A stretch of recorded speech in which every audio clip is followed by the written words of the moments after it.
Okay, onliners, for the first few slides, I forgot to hit record. I'm very, very sorry. But everything about footnotes and author's notes can be downloaded on the modules under the review materials from today's class. All the videos are linked there, so you didn't miss too much. We just finished a in-class rewriting, which you guys will do via the assignment Dropbox, and I'm going to share some of the things that came up. So let me scroll up here to Marlon. Says, my author's note would have to be what to look up. Since I decided about my topic to focus on dancing in the 1940s, the reader may not know as much as I would since I did the research. Oh, absolutely, absolutely. My author's note would go something like, I've always loved dancing, especially in the 1940s. If you want to know more, look up some reference here for some information on the topic. Yeah, yep, that's a typical kind of author's note. And it gives the reader some context. So for example, if you, for example, have enjoyed dancing your whole life, ever since you were a child, what maybe first attracted you to dancing in the 40s? I will agree that's some of the best and most fun dancing. There's all these things that you could do, and it doesn't have to be long. Again, a paragraph. The example that I showed on the slides, my onliner, if you can read it, because I chunked it up, it was essentially, whoops, a page long. That's really long for an author's note, really long. Andrew says, the Industrial Revolution has many key players that will go down in history. You will hear all about them, their dreams, their struggles, but what about the little man? You've got the inventors and their inventions, but did you ever think about how they got their parts? The struggles that were made while receiving and transporting pieces to these huge inventions. I found myself very curious of how this went down. This story explains the struggles of a courier in the Industrial Revolution and how he found ways to complete his job. Done, right? Refine it a little bit, and that's basically what it's gonna do. It's gonna entice the reader. And this way you can even use this if you put this author's note at the start of your story. It can become sort of your introduction, because it can be weird to write an essay without like having that moment of focus. Some people can dive right in and start off a dialogue and just explode a fictional piece. Others, they require, having this, it's a little bit more familiar, right? It's like putting on a comfy pair of shoes. We can kind of give a sort of a thesis or a point of focus, something to whet our reader's appetite. Anyone else want to share? I'll show you what I was digging up here. I wrote a manuscript, and it's been published online, various places, a chunk of a thing. But my author's note looks really big because it's in manuscript form. It was a paragraph. And I basically said, hey, this is not what I wrote. It's all formal academese, but I read a lot of comics, and I started noticing this weird trend in comics, and this book is about this particular trend. And why is this important? I'll tell you exactly why. And I go on for a few sentences, giving a preview of what's to come. Book has 5 chapters. They each get 2 sentences in my author's note, and that's it. It's a good way for anyone to decide whether or not they want to bother reading all, how many pages? 300 and some pages. I also use copious footnotes, as you can imagine, to help explain this whole thing. But yeah, that was my author's note. Background information, why I did this, why would I spend all this time writing this thing, why is it important, and then some clarification about what my readers will learn, because it's more of an educational piece. Anyone else want to share? You can either unmute or type in chat, whatever you want. I'll give another second.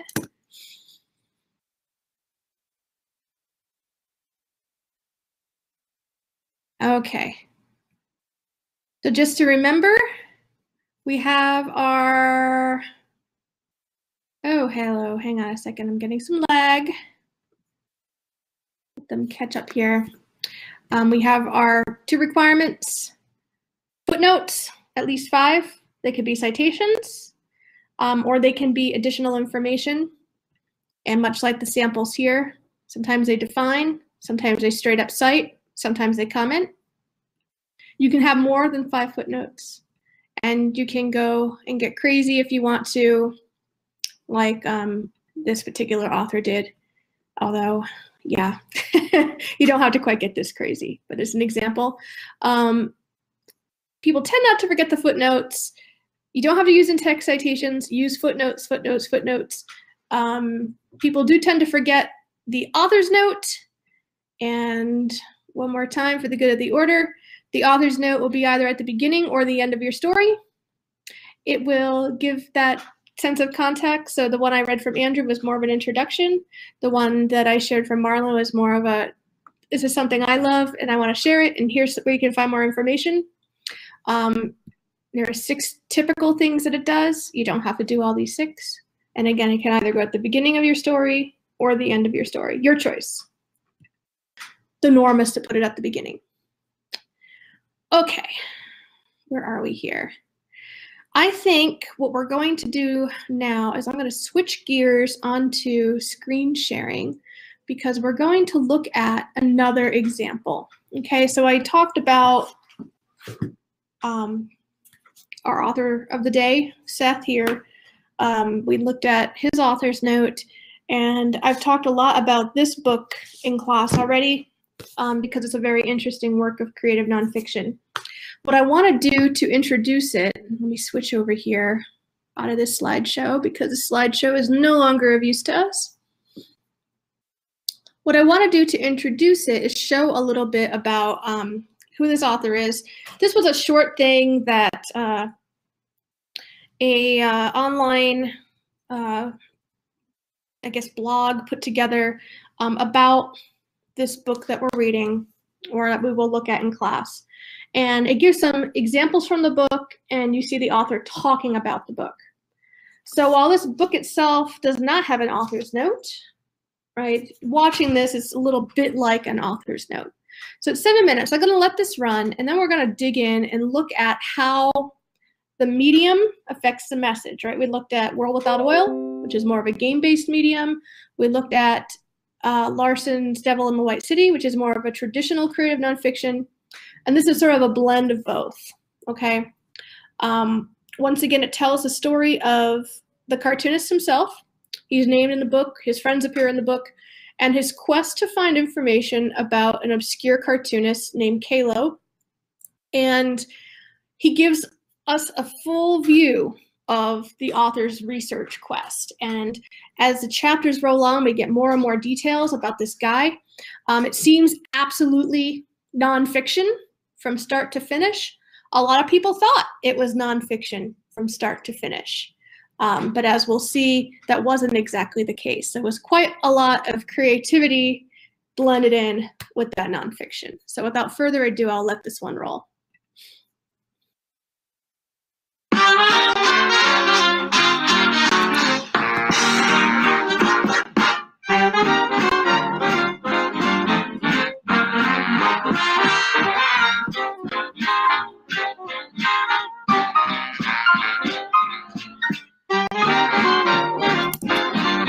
And bam, right there, you can see real places, nonfiction, how it's translated in the book.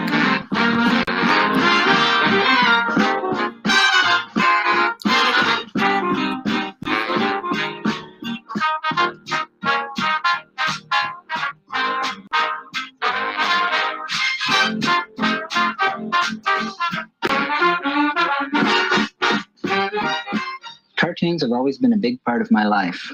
Ever since I was a very little kid, they've had a real strong effect on me. It seems like I'm always relating things that happened to me back to some moldy old comic gag or something like that.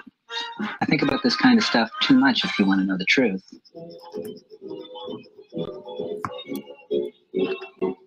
Somewhere along the line, I have forgotten that comics are not one of the higher arts, even though I know it rationally, of course. I just take it for granted that comics are capable of any kind of storytelling, any level of sophistication. The basic building blocks of words and pictures allow you to do anything. And it seeped in somewhere early in me, this idea of doing comics, that I never really got it out of my system. So as I got older and wanted to tell more sophisticated stories, it just seemed natural to do them in comics and not to think of any other form. Traditionally, cartoonists have always thought of themselves as just craftsmen or draftsmen. Even when they would produce superior work, there was definitely a bias against calling yourself an artist. But I think it's safe to come out of the closet and call yourself an artist now if you're working in comics.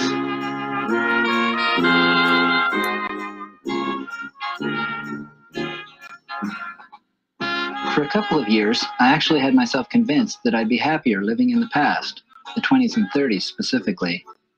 What a joke. I mean, sure, I really do think lots of things were better in the past. You've got to admit that the sheer quality of living seems to be getting shoddier and cheaper every year. But when I'm truly honest with myself, I know I couldn't stand the attitudes or social conditions back then. I sure wasn't thinking of living through the Depression. Well, I guess the culture, it seems to me, has become increasingly vulgar and cheap as the years go by. There's a quality of the pop culture that they're selling us like a very shoddy bill of goods that we're just accepting because we've been trained to. Okay.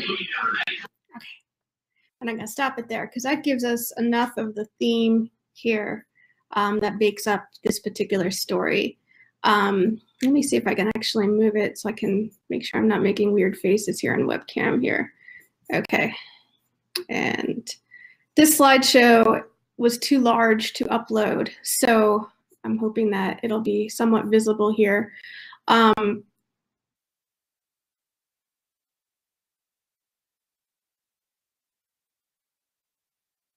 Is it showing? Yeah, okay. Showing enough. It's a little awkward, but it's hard to show anything with graphic novels without showing pictures. It's the medium. So we could see this real person calls himself Seth. That was a, as he puts it, a mistake made during his punk rock phase that he now regrets. His real name is Gregory Gallant. And he has been working in cartooning ever since he was very young, starting on a series called Mr. X, done by Deed Motter. I believe that's still in print today. And we can see through the short video, he's a collector. He reads a lot of old comics. He researches comics. He basically spends his entire life around comics, but also stuff from the old days, okay? So we see it in the book. We have a quest, like I mentioned. He's researching. But the creative part of this otherwise nonfiction book is that the subject of his quest proves to be a fake. He's sort of like a collection of all these other cartoonists that this particular man has researched and brought to light through his collections and scholarship and even just his comics for fun type of work. And instead, the creative part is, even though everything else is based in fact, including the main character himself and including the places that he visits and a lot of the conversations that get conveyed, the bigger thing is that the person he's out for is a big symbol on a quest to rediscover stuff that had been forgotten. And why? Well, you see it in the video, right? He sees that the past was, in a sense, kind of better in some ways. And he certainly feels that there's stuff out there that needs to be rediscovered. And for my online students, the slide shows up on there, but you're not going to get much out of this unless you actually watch the video. So if you're watching the video, good. If you're reading the slide, come to the video. Here's how the book kind of flows. We have our discovery. And in this scene, we have the author, Seth, the real guy, talking to another real guy friend, Chester Brown, who's an actual cartoonist. And he says, when I was in London, I came across a book called The Office Party. Nice illustrations, huh? They're done by this guy, Whitney Darrell Jr. Fact. All right, this is an actual real book. The illustrations are nice. It's sort of quasi half cartoon, half, let me actually switch back. I don't know if I'm showing up here. It's sort of half cartoon, half novel. It is, extremely funny from that kind of like early TV sitcom sort of a point of view, but it's a real book. So as we're reading this, if we're not sure if we're reading fiction or nonfiction, this is an element of truth. He says, I didn't know who he was. I looked him up in the Encyclopedia of Cartoonists. Another fact, that book actually does exist. I would have brought it to show you, but it's a little heavy. Turns out he's an old New Yorker cartoonist. Well, you know, the fever hit. I started scouring the secondhand bookstores for any New Yorker stuff I could find, and I struck gold. Hold on, guys. I gotta shut my window.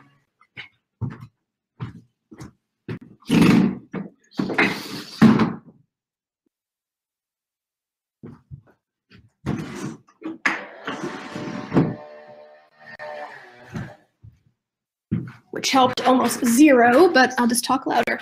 Okay, so we see here, fact, right, the discovery. And he says, yeah, get a load of this. The guy who owns the village bookstore let me go upstairs to his private stash. He has tons of stuff. I found these books, and this is where he first finds this mysterious artist. So if we are looking at just sheer research, we got it, right?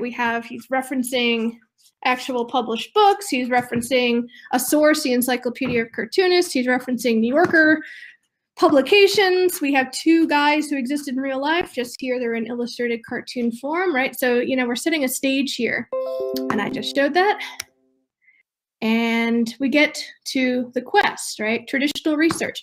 Well, this book takes place it was published in the 90s, but you can see here, it takes place in the 80s. So we didn't have the internet. At least common folks didn't have the internet. So what does he have to do? He has to write a letter. In this case, he writes to the editors of New Yorker trying to find information about this particular fellow. He has to actually go out to the library and have a computer search done on somebody.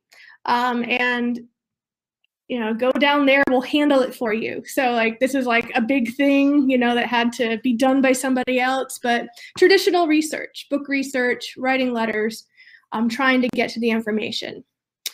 And frustrations, right? In this case, we have another conversation a little later in the book, and he's showing his friend magazines that actually do exist, Esquires, New Yorkers again, and he's finding cartoons by a lot of people, but he says at the very end, I could go out tomorrow, find 10 cartoons by any other New Yorker artist if I wanted to. Kalo, the object of his quest, seems pretty obscure. And this actually does happen. There's a point in the research process that everybody hits where it's like, oh my gosh, why am I spending my time on this? And he reflects this way as well. He says, you know, if I saw that Kalo gag for the first time today, I wonder if I would bother looking for him. If I had known about, sorry, that's really distracting. If I'd known the odds were totally against me, imagine thinking the editors of the New Yorker would bother sending me information about a guy whose work crossed their path briefly 30 years ago. Imagine thinking they even had any information, right? The research frustrations. Kalo, what have I actually learned about him? And here we have footnotes, essentially, a summary. He was born in 1914, he died in 1979. I guess he grew up around Godric, played in the fields, swam in Lake Huron, possibly grew to love cartooning through the newspapers. Maybe he worked on the school newspaper or a yearbook. At some point, he decided to make a go of cartooning. Was this his first choice? What were his plans? By 1937, he had a Cartoon and Modern Mechanics, a real magazine. Again, they published that out of New York. Did he move to the States? Was he in New York? In some ways, he seemed like an up-and-comer. He appeared in Collier's, a real magazine. Esquires, another one. The Post, again, a real magazine.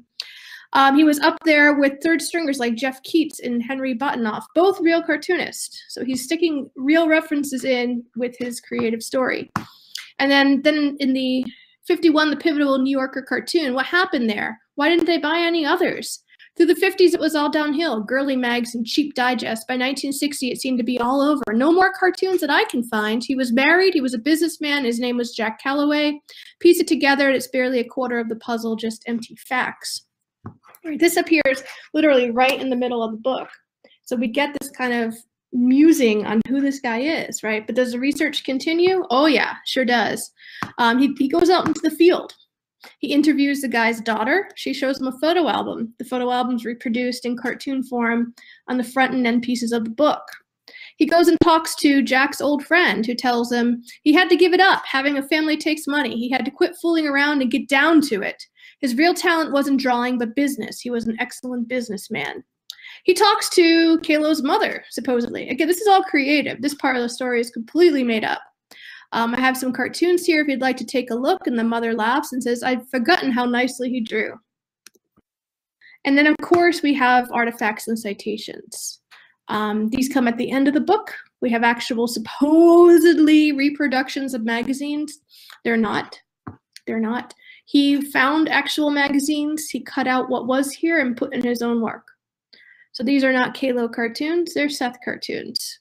But we have our actual citations here. We have a picture, supposedly, of this guy in New York. It's either the artist's father, some people speculate, or just a found photograph. And then we end with a glossary, right? Again, citing sources. This would be for anyone who wants to find out any of the information about any of the people who he mentions in the book. And the first clue to those of us who were following this puzzle and trying to figure out if this was fiction or creative nonfiction was the fact that the cartoonist who he's chasing down throughout the entire novel is not mentioned here at all. And that's kind of weird, wouldn't it be? But he's not. But we see all these other names, right? Here's even a citation for the Encyclopedia of Cartooning right here on my right, third down. So sources are cited. So it's an interesting work. And again, something else for those of you who are still in the process of writing, blending the fact and fiction together. So to give another example, for the fellow who's writing about the fireman during the Great Chicago Fire, the Great Chicago Fire actually did happen. Just like in this book, the quest to research obscure cartoonists actually did happen. But the actual story itself, that firefighters made up. And in this case, the cartoonist, the subject of the quest is made up. And as kind of a final note, right, we see what Stephen Colbert used to refer to when he was on Comedy Central as truthiness, right? The facts and evidence turn out to be creative additions in some cases to the story. So all this stuff, all these supposed cartoons that he found, photographic evidence, these scrapbooks, these field research sources, right? That's all a creative backbone, a symbol, so to speak, to an otherwise true story. And I'll say this because I know the author personally. He does this all the time. So essentially, as nowadays he has the internet, you don't have to go searching through secondhand stores and used bookstores to find old magazines. Just type it into eBay and get them all sent to your house. So the quest is a lot easier than it used to be. But the blend of fact and fiction is what makes it work, right? And this is exactly, for those of you who are still sort of on the fence and aren't quite sure what to do, this is what you'll be doing in your story. You got to think about what's going to be true, what's going to be fictional, and how you're going to make the two work together. And that's what this homework is all about, your essay planner. Basically, again, you'll outline roughly. It doesn't have to be 100% complete. I just need to see some type of narrative arc where your story is going to go, who your characters are going to be, what the truthy part is, and what the fiction part is, and then where you're at with your research. It shouldn't take any more than a page, okay? I'll look at these tomorrow morning and try to get comments back to you ASAP. So if you are on time, you'll get feedback pretty quickly on these.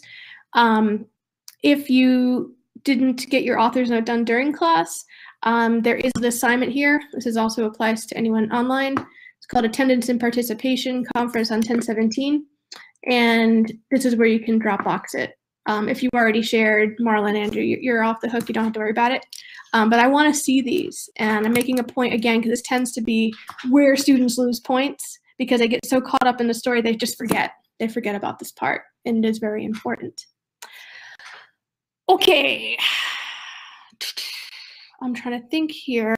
Anyone have any questions or anything? We move back here to the classroom and pause screen sharing if it's going to let me. Maybe. There we go. Any questions? Any questions? Okay. Once you have your essay plan done, you can start working on the essay. You don't have to wait for me. I will give feedback, especially for any research issues.